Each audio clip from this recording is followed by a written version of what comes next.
how to set all posts to only me on Facebook. So it is a very simple process and just follow along.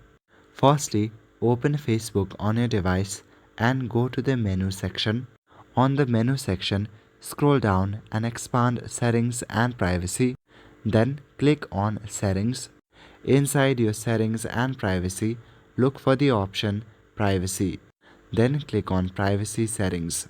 If you cannot find that on Facebook, then under the section Tools and Resources, you will see Privacy Checkup. Inside, select the first option, Who can see what you share. You can click on Continue to hide unnecessary things. Click on any of these factors and select Only Me. Or you can even select Specific Friends.